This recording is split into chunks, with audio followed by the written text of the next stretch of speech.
Hello and welcome to Analysis Law, and this video is in continuation to our previous video which was made on essentials of a valid contract part 1. So in order to understand this video, please watch video 1 or part 1 of the essentials of a valid contract. So in video 1, we have already discussed the essentials of a valid contract through the mode of understanding the definitions given under the Indian Contract Act. And from those definitions, we have tried to derive the essential elements in the form of pointers in this video. So the first step towards the formation of a valid contract is the offer. So there has to be an offer which has to be made on the one side, and when this offer is made on the part of one side, this has to be obviously accepted by the other person. And when there is an exchange of this offer and acceptance on both the sides, then this becomes an agreement, and an agreement which is legally enforceable becomes a contract. The second essential of the formation of a contract is the intention of the parties to create a legal obligation. That means if the parties are not serious enough to enter into any contract, then that contract cannot be legally enforceable before the court of law.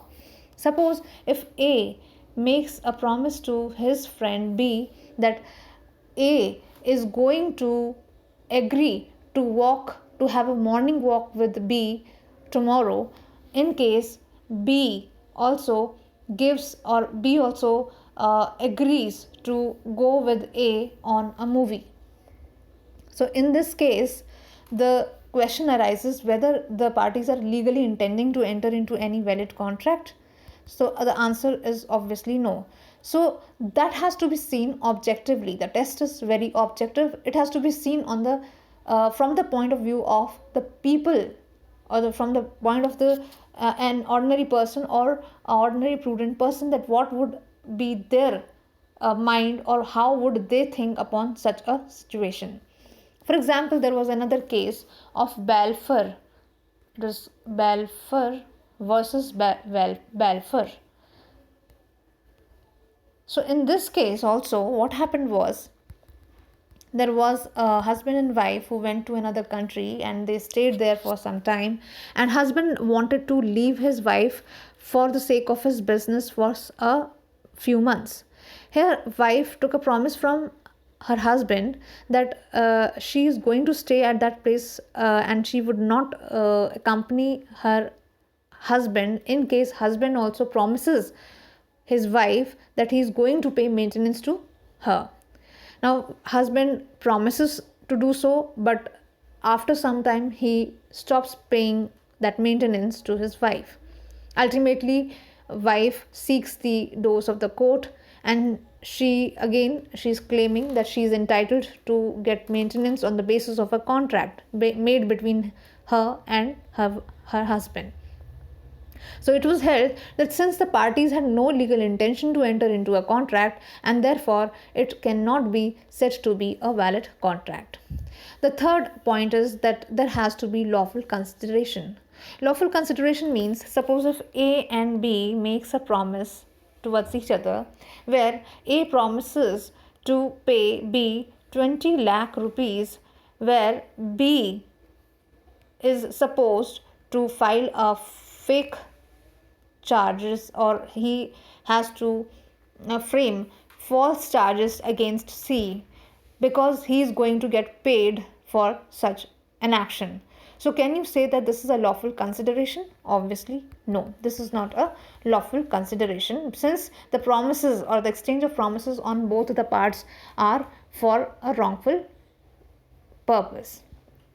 Then there has to be the capacity of the parties.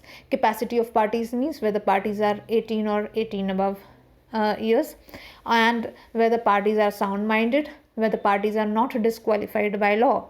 For example, they should not be insolvent. Even if they are intoxicated, then if they have entered into a contract under intoxication during that duration when they are not under the influence of intoxication, then in those circumstances they would be said to be a competent parties. Free consent. Free consent means where the action on the part of both the parties is very much voluntary, and they are not affected by or under the influence of any kind of fraud or threat or coercion or undue influence or misrepresentation or mistake.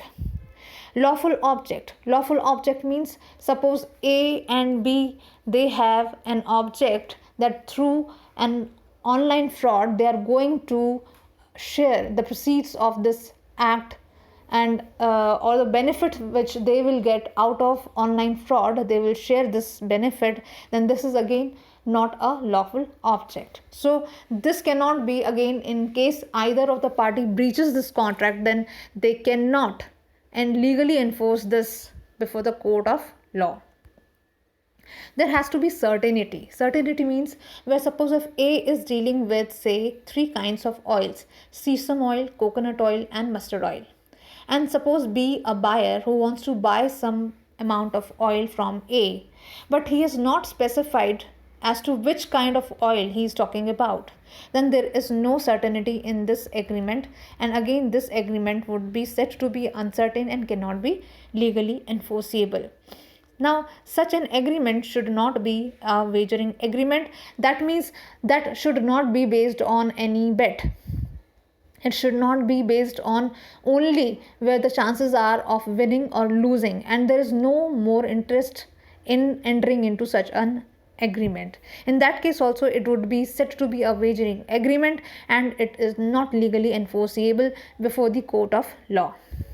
Then such an agreement must be capable of performance. There must be possibility. That means possibility to perform a contract.